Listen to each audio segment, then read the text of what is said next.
লাইফস্টাইলে আপনাদের সবাইকে স্বাগতম। আজকে আমি বানাবো ক্যাপসি দুধ পনির। তার জন্য লাগছে পনির, ক্যাপসিকাম, ডুমো ডুমো কটা পেঁয়াজ, টমেটো কুচি, দুধ, আর এখানে হচ্ছে কাঁচা লঙ্কা, রসুন আর পেঁয়াজ পেস্ট করা আছে। একটা বড় পেঁয়াজ, 10 কোয়া রসুন আর 3 থেকে 4টে কাঁচা লঙ্কা, 3 থেকে 4টে কাঁচা লঙ্কা পেস্ট করা আছে একসঙ্গে। এই যে ভাজা মশলা আর হচ্ছে জিরে গুঁড়ো, চিনি, কসুরি মেথি, লবণ আর টমেটো সস। আর ফোড়নে হচ্ছে দারচিনি, তেজপাতা আর এলাচগুলো আমি থেতো করে রেখে দিয়েছি। আর হচ্ছে গোটা কাঁচা লঙ্কা আমি পরে দেবো বলে রেখে দিয়েছি। এবার আমি রান্নাটা স্টার্ট করবো। এবার ওভেনে যাব। এবার আমি গ্যাস ওভেনটা জ্বালাবো। এবার কড়াইটা বসানোই আছে। সরি, আমি সাদা তেল দেবো, সাদা তেলটা ভুলে গেছিলাম বলতে। এখানে সাদা তেল লাগবে। আমি 3 থেকে 4 চামচ সাদা তেল দিয়ে দেবো। 4 চামচই দিলাম। পনিরগুলো একটু গরম হয়ে গেলে পনিরগুলোকে ভাজবো। আমার তেলটা গরম হয়ে গেছে। এবার আমি পনিরগুলোকে ভেজে নেবো। একটু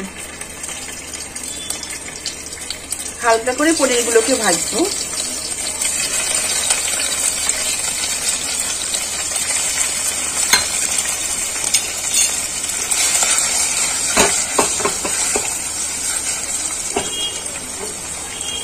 পনিরগুলো হালকা করে ভেজে নেব।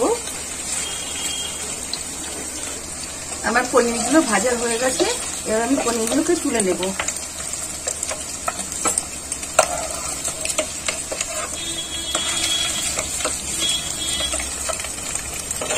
পনিরগুলোকে সব তুলে নেব।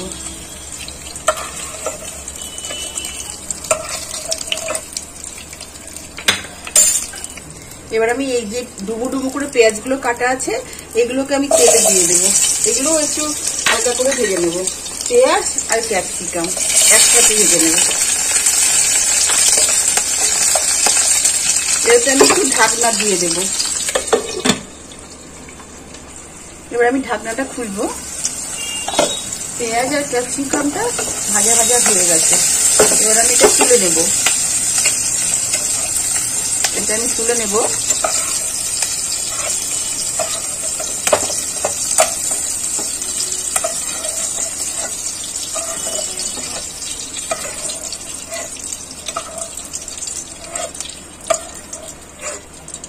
আমার আর তেল লাগবে না। আমি যে প্রথমে যে 4 চামচ তেল দিয়েছিলাম ওই তেলেতেই রান্না হয়ে যাবে।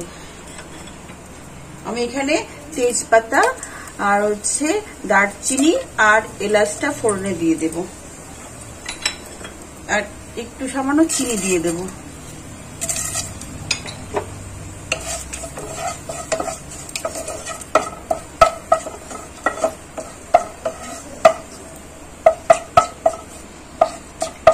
ফোড়নটা ভাজা হয়ে গেছে। আমি এর মধ্যে টমেটো কুচোগুলো দিয়ে দেব।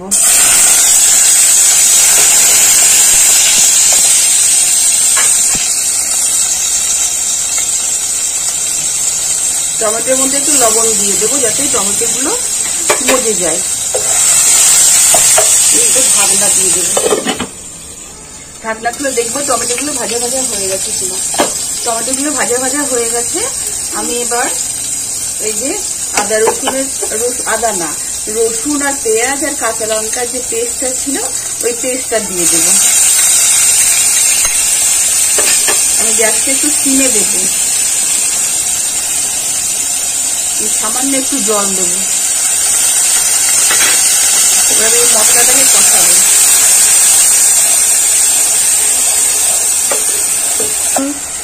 আমি একটু জিরে গুঁড়ো দিচ্ছি।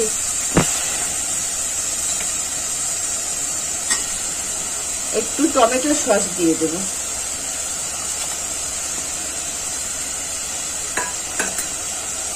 ভালো করে মশলাটা কষাবো যাতে কাঁচা গন্ধটা না থাকে মশলা।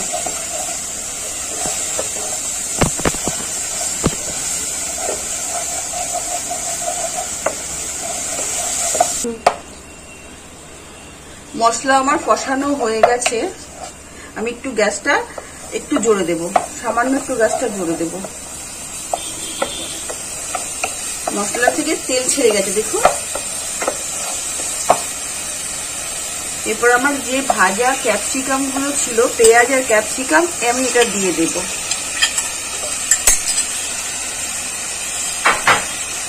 একটু নাড়াচাড়া করব।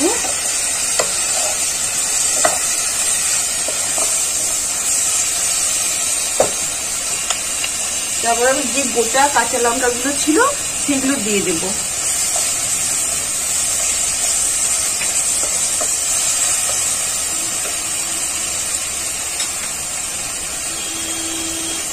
আমি গ্যাসটা আবার সিমে দিয়ে দুধটা দিয়ে দেব।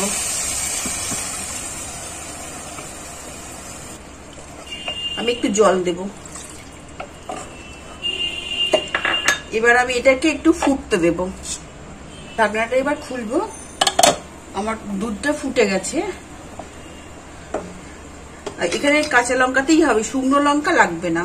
আমি এই পনিরগুলো, ভাজা পনিরগুলো দিয়ে দেব।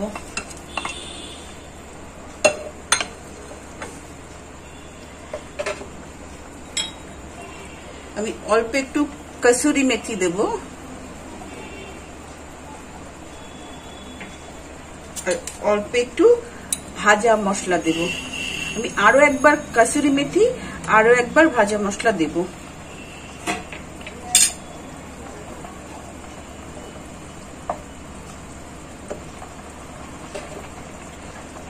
একটু লবণ দেব।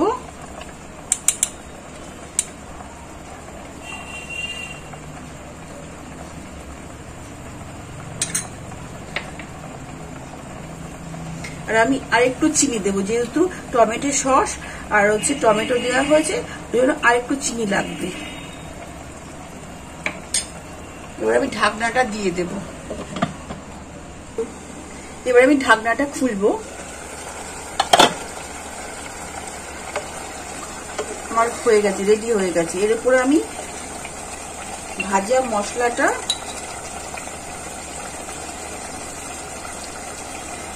আর কিছুটা কসুরি মেথি দিয়ে দেব।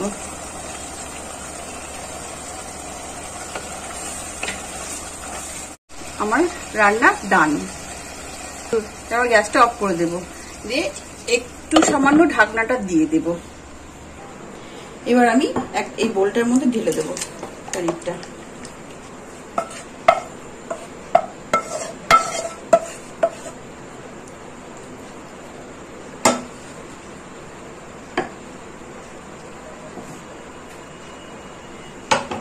আমি উপর দিয়ে সামান্য একটু বাটার দিয়ে দেব।